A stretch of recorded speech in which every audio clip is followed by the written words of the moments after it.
on the roast, the Labor Party emerges from its election loss and decides to have a new election all on its own, whilst allegations of match fixing rock Victorian football. But first...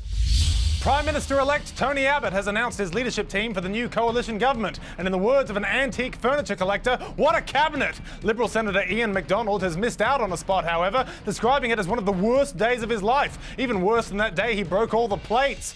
What a mess! McDonald was banking on a cabinet post, but says Abbott called him to say... He has no room for me in the new ministry. Don't worry, Ian. Sure, Tony says there's no room at the inn now, but he'll regret it when you give birth to the Son of God from the backbench. Senator McDonald was so disappointed, he said... For the moment, I think it best if I turn off my phone and Facebook. Don't do that, Ian. What if Tony changes his mind? Hello, Ian. You won't believe it. There's room and I'd like to offer you a voicemail. Forget it.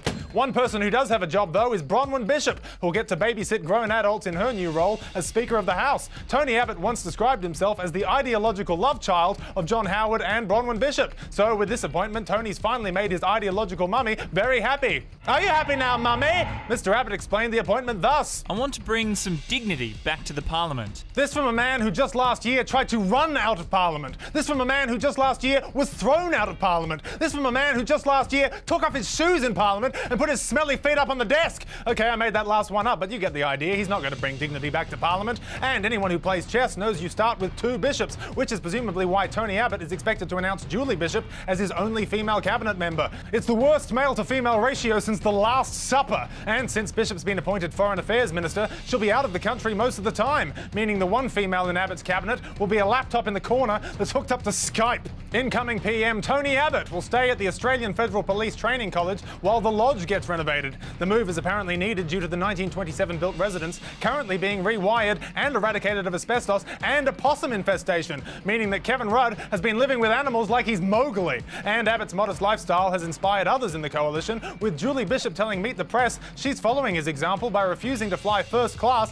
for diplomatic trips. I was told that the first class fare to New York was $32,000, and I said we are not travelling first class, we are going business. You hear that, Australia? Julie Bishop will be slumming it on a sky bed. And now for a new segment called Media Botch, where we look at someone in the media who's botched it. In regards to Tony Abbott's new Australian Federal Police lodgings, journalist Andrew Probyn appeared on Insiders and came up with this nonsense. So he's going to be at the Police Academy for up to about 12 months. Now, I've checked.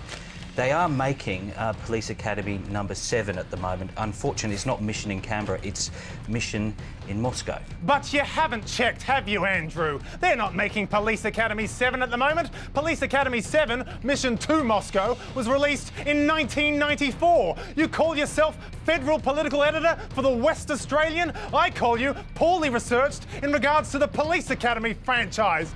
Bye-bye, Andrew. For the roast, I'm Mark Humphries. Thanks, Mark. Next up tonight, Anthony Albanese confirmed over the weekend that he will run against Bill Shorten for leadership of the Australian Labor Party, meaning that Labor still gets to clutch onto that magical election feeling during an extra month-long process. Now, the Labor leadership will be decided on a 50-50 split between the caucus and membership results, meaning Australia gets to vote again and we have to update our election graphics.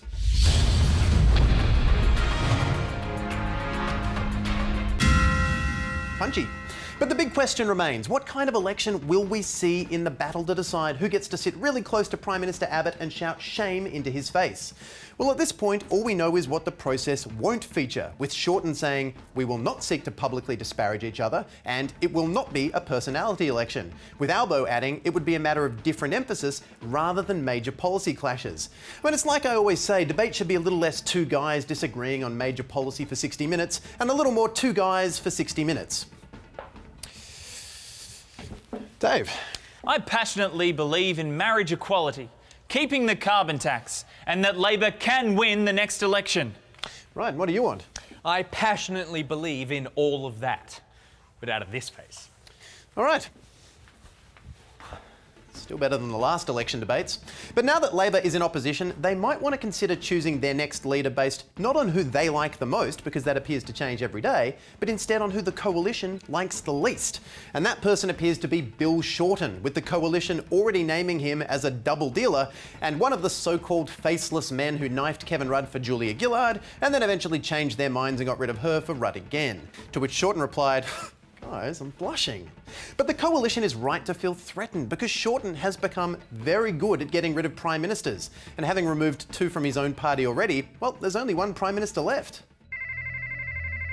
Hello, you've reached the office of Bill Shorten MP. Please leave a message. Bill, it's time.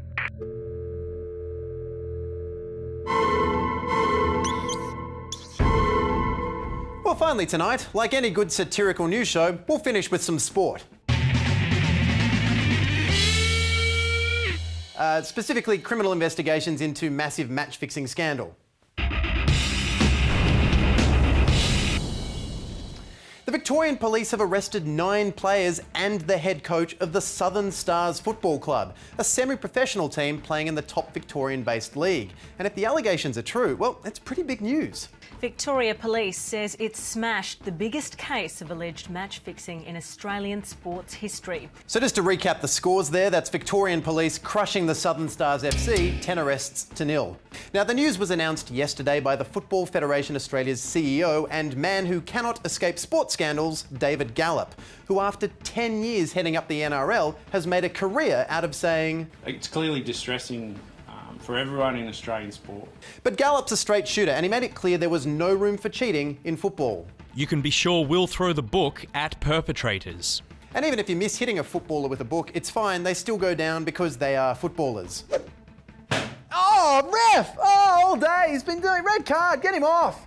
But these allegations raise concern that match fixing might be becoming more pervasive in Australia. Probably fair to say that this highlights the fact that lower league games, which aren't under the scrutiny of things like live television broadcast, are potentially more susceptible to this kind of activity. Yeah, if it's now infected lower league football, just how far down the scale might it spread?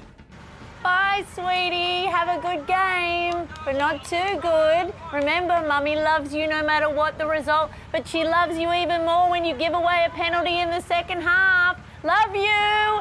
Lose by a margin of 2.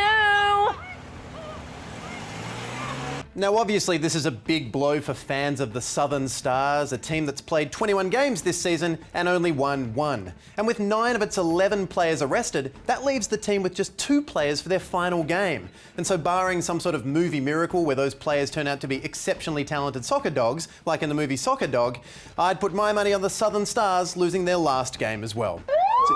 What? No, it was just a turn of phrase. I was making reference to an oft-forgotten family classic about a dog that plays soccer. Yeah, that's what all the match fixers say. What? No, it's called Soccer Dog. How am I the only person who's seen this film? Oh, guys, I'm not lying. It's a heartwarming comedy about a friendship between the new kid in town and a soccer-playing dog on the lam from a dog catcher. Critics describe it as the best underdog dog film since Air Bud Golden Receiver. Guys, it starred Bill Capizzi. The Bill Capizzi from Fish Don't Blink. Am I the only one who goes to movies here?